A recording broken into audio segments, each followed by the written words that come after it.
So if anybody can conquer this Maya by self-effort, that person has conquered God. Now, who can conquer God? Nobody. He is Ajit. Similarly, nobody can conquer Maya. So then Arjun says, my Lord, then how will I be saved?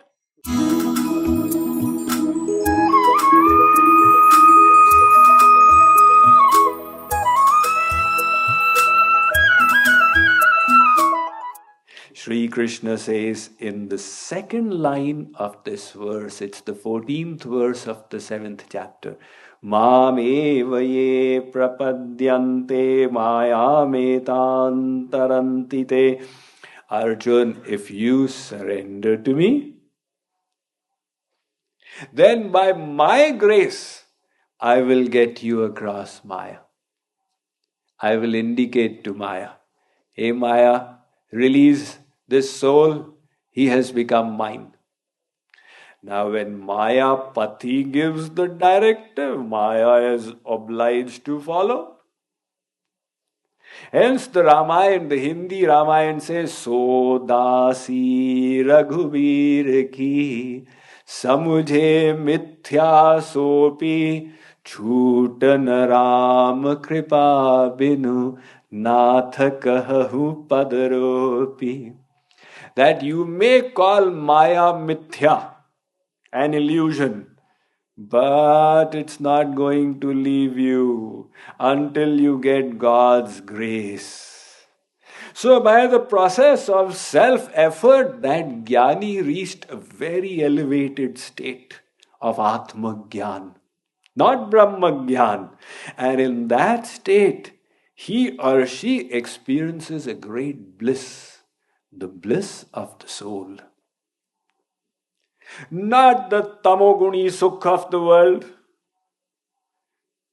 Tamoguni sukh, which you get from smoking, drinking. Rajoguni sukh, which you get from Bollywood, Hollywood.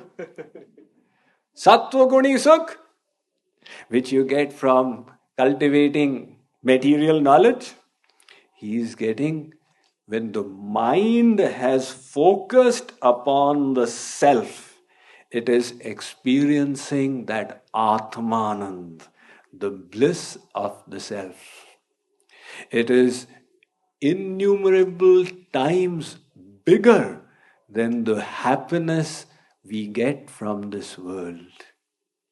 And that is the reason why great kings in our history, they renounced their kingdom and all their kingly delights and pleasures to go and practice austerities in the forest and the Himalayas. They only were motivated to do this because there was a higher bliss performing austerities in the forest. When the mind was concentrated upon the Atma. So that sadhak does get a tremendous bliss in the state of Atma Gyan, in the Samadhi of JKYog, which is called Nirvikalp Samadhi. But then he realizes the material energy is still there. As long as I keep my eyes closed, the world is shut out. I open my eyes and the world has come back. So his Guruji says that now you need the grace of God. Mandukyopanishad has got a beautiful mantra. Vimuktascha vimuchyate. Mukt means liberated. Vimukt means liberated, same. So vimuktascha vimukyate. That person who is liberated will have to be further liberated. What does that mean? It means in the Samadhi, he is liberated from avidya maya, but not fully liberated. So when he receives God's grace, then complete liberation from Maya will take place. That is why the Bhagavad Gita says, mat prasadadavapnoti shashvatam padam avyayam. Arjun, this param pad, salvation, nirvana, liberation, God realization, mat prasadat. It will happen by my grace, not by your repeatedly saying Aham Brahmasmi, Aham Brahmasmi. The Adhyatma Ramayana says, Mad Bhakti Vimukhanam hi Shastra Garteshu Muhyatam Nagyanam Nacha Mokshasya Tesham Janma Satairapi. Without surrendering to God, one may keep endeavoring. In innumerable lifetimes, one will neither attain knowledge of Brahma and nor liberation from Maya. So, that sadhak, by the guidance of his Brahmagyani Guru, he surrenders and receives the grace. And then by God's grace, he is liberated from Maya, he attains Brahmagyan and reaches God realization. So, the person following the path of Gyan Yoga also reaches God realization. The person following the path of Bhakti Yoga also reaches God realization. They have both reached there. Shree Krishna mentions it in the 9th chapter. Ekatvena prithakvena bahudha vishvato mukham. Arjun, if you come by the ekatva path or the prithakatva path, finally you're going to reach me. They ultimately get that final realization. The path of Gyan Yoga is a little difficult. But then, the realization is also a little different. God is like the wish-fulfilling tree, Kalpa Vriksh. He says in the 4th chapter, as you surrender to me, I shall reciprocate accordingly. That is his law. Ye yatha mam prapadyante tans tathaiva bhajamyaham. If the devotee says, oh God, you don't have any form, you are just formless light, God says, all right, I am willing to meet you as formless light, and you will realize me thus. If the devotee says, that's all right, God, you may be formless light, but I want to see and interact with your personal form, God says, all right, I'll meet you as Vishnu, as Ram, as Shiv, as Krishna. If the devotee says, my Lord, I'm not satisfied by just seeing you. I want you close. I want to be your friend and put my arm around you. Shree Krishna says, Arjun, I have got no problem with that. Come on, you're my friend. If the devotee says, God, my love has grown so selfless. I don't want you to take care of me. That is tinged with selfishness. I want to take care of you. Are you willing to be my child? So that I can feel that it's my obligation and duty and responsibility to take care of you? God says, of course, Mother Yashoda.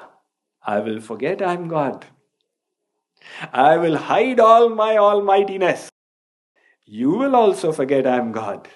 And then we'll engage in these pastimes of Vatsalya Bhav as mother and son. If the devotee says, oh God, I am totally and exclusively yours. You are my sole beloved. I love you more than my life heirs. And I want no distance with you. Are you willing to be my beloved? Shree Krishna says, of course, gopis, I am willing to be your beloved. So this is the nature of God. As you surrender to me, I reciprocate accordingly. Chaitanya Mahaprabhu expressed this. Ek pratigya Krishne rache purvo haiche. Ye yaiche bhaje Krishna tar bhaje taiche.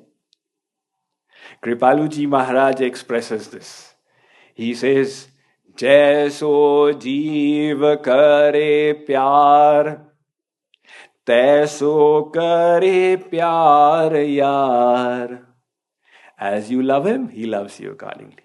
Man tero sancho yaar, Brajraj Kumar. Are you mind? Your true friend is Brajraj Kumar, that Supreme Lord. So, if that is the way God reciprocates, the devotee says, I want to meet you in your personal form so I can serve you. God says, all right, I'm coming to you with my flute. The Gyani says, no, I want to meet you in your formless, all-pervading form, which is inconceivable, unmanifest, without beginning, without end. The Supreme Lord says, well and good, you will realize me thus. So one realizes God in the formless aspect, one realizes in the personal aspect. Within these two also there are innumerable partitions. In other words, God realization is not one undifferentiated mass. God is infinite.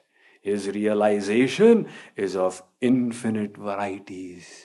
Knowledge, when material knowledge is of infinite varieties, imagine spiritual knowledge, its branches. But then how to explain these things? So always the acharyas, the scriptures, they simplify it, compartmentalize it and give it to us. All right, understand. 1, 2, 3. Okay, that makes sense. Understand Gyan, Yog, Bhakti, Yog, Karma, Yog. Okay, now my intellect can grasp it. And if they give us 1,000 factors, we'd say impossible. So, when it is simplified, it doesn't mean it's that much, but for working knowledge, it is good enough. So, to simplify it, one has realized the formless and the other has realized the personal form. So Shree Krishna says, Arjun, they also reach me finally. So if that is the case, then which one should we choose? Which one of these is suitable for us? So this is the question that Sri Krishna addresses in the next verse.